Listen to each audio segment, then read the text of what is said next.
One more thing about this gamma function is note that if alpha is a positive integer, then gamma, whoops, not f, gamma, f and gamma, they look so much alike, don't they? Gamma of alpha is actually alpha minus 1 factorial, right? That follows, that's a little corollary to what we just proved there. Something else about the gamma distribution, just so you know, the CDF, the cumulative distribution function of a gamma, does not exist in closed form. Okay. Just like when we were looking at normals, you can't actually just write down a formula for the CDF of a normal. If we ever need to do this kind of thing, then we'll appeal to some algorithm or software that has algorithms in it. Here's a nice little piece of information for you. The mean of a gamma alpha beta is alpha times beta. The mean of a gamma random variable with parameters alpha and beta is just alpha times beta.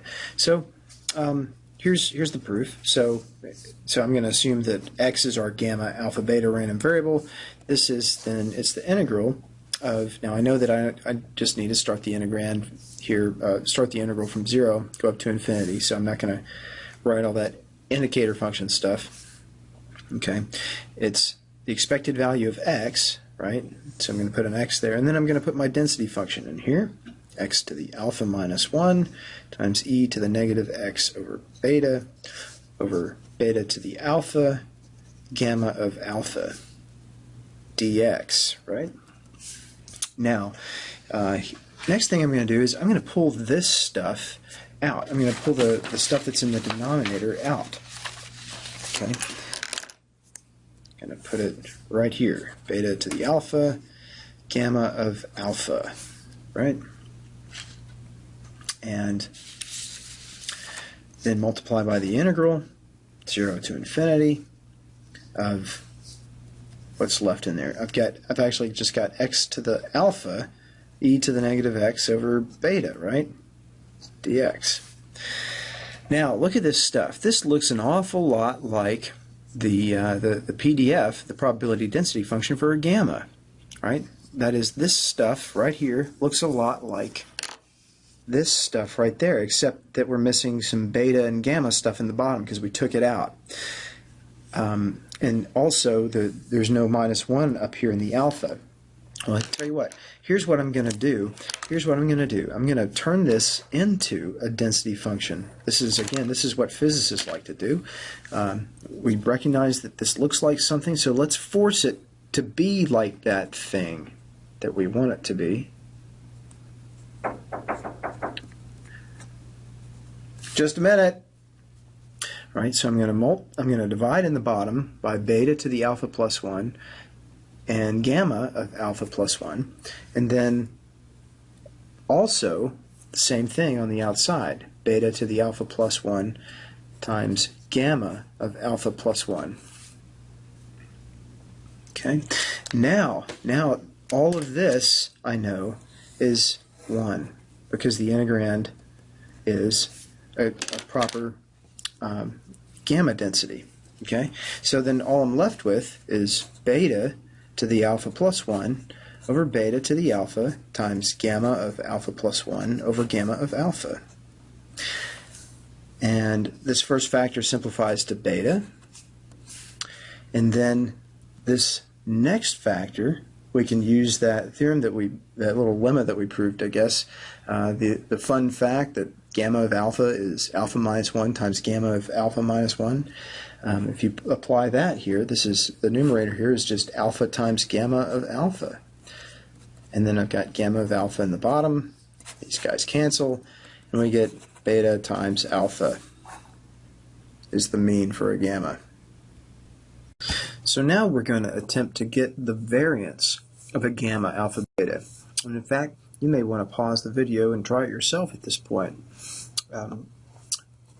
So first thing I'm going to do is go ahead and use that inside-outside formula that we all know and love, right? Okay, so I've already got the mean of a gamma alpha beta. I know it's just equal to alpha times beta. So let's get the second moment. Let's get the second moment, and then we'll plug back in there. The second moment of a gamma alpha beta is the integral from 0 to infinity of, well, let's see, I'm going to integrate x squared against the density for a gamma with parameters alpha and beta. Right, so I'm just going to plop that in here like so.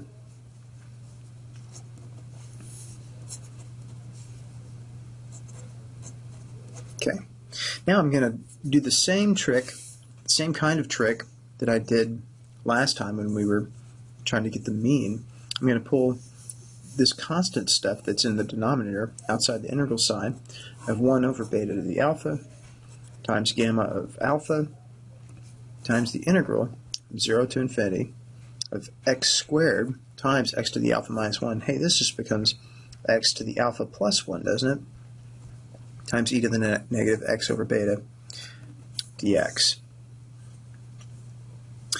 Now, remember what we did last time? Like a good little physicist, we want to look at this integrand and change it to something that we know integrates to 1, right? This looks a lot like the probability density function for a gamma random variable. In fact, if I come in here and I divide by alpha plus 2, sorry, beta to the alpha plus 2 times gamma of alpha plus 2, then in fact all of this will indeed become 1. Now I've got to multiply the outside by this stuff that's down there.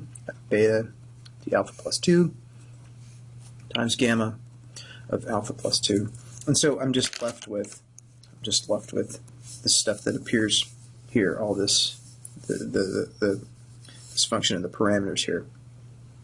Okay, this part just becomes beta squared, doesn't it? And then this stuff, this is gamma of alpha plus 2 all over gamma of alpha. Now remember that lemma that we had that relates gamma of alpha to gamma of alpha minus 1, right? I can apply that lemma a couple of times here so that in the top there, this is actually going to be alpha plus 1 times gamma of alpha plus 1, right? I'm going to do it again then so that I get gamma of alpha over gamma of alpha,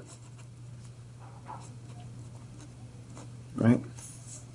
So it'll be alpha times gamma of alpha all over gamma of alpha. And these guys will cancel, and I'm left with beta squared times alpha squared plus alpha beta squared. Okay, now, and again, this is the second moment of that gamma random variable. You need to take this, plug it into my inside-outside formula. I'll do that up here. Okay, so that the variance of x is the expected value of x squared minus expected value of x quantity squared.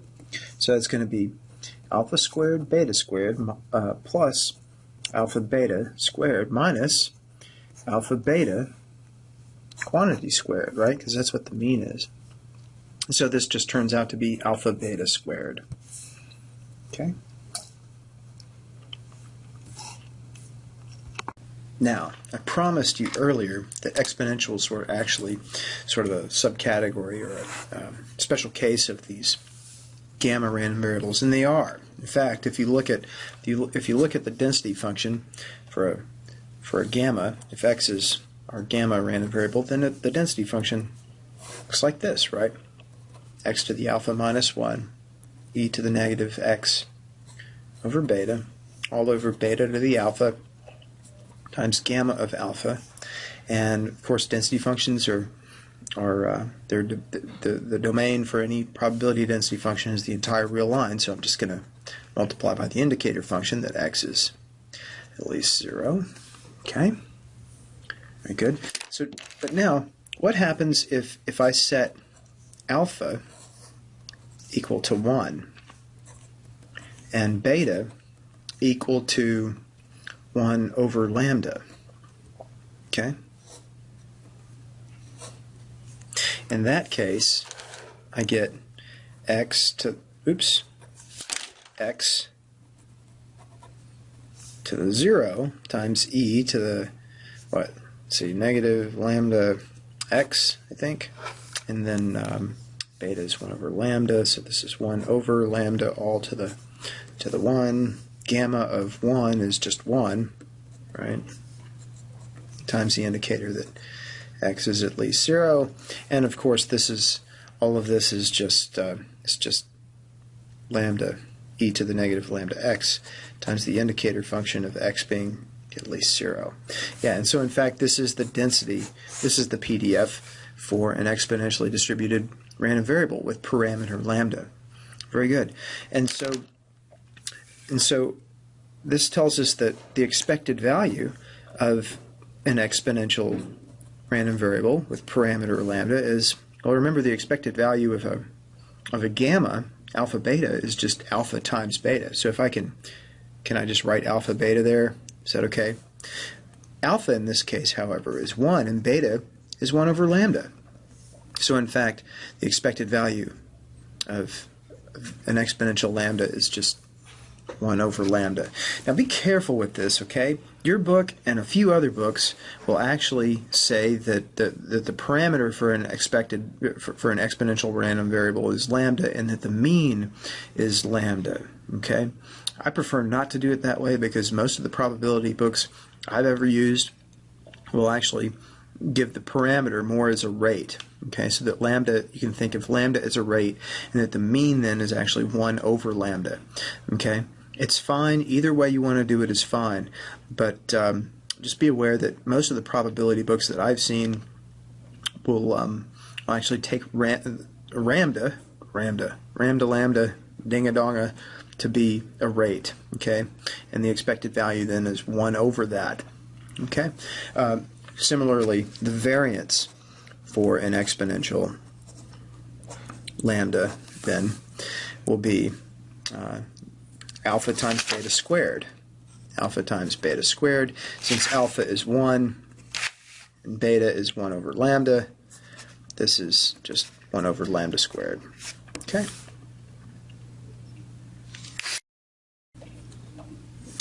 There is one other gamma random variable that we ought to just be aware of for now. We'll come back and use it later when we start talking about sampling distributions, in particular when we start thinking about how the sample variance behaves, whatever that is.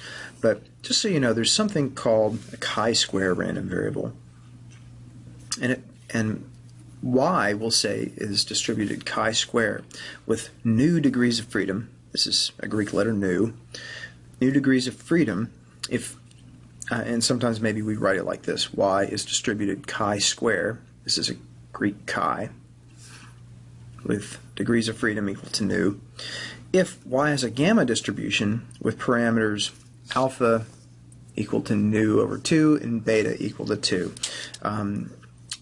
Okay, so the expected value of y turns out just to be nu, and the variance of y turns out to be 2 nu. Who knew it would be 2 nu?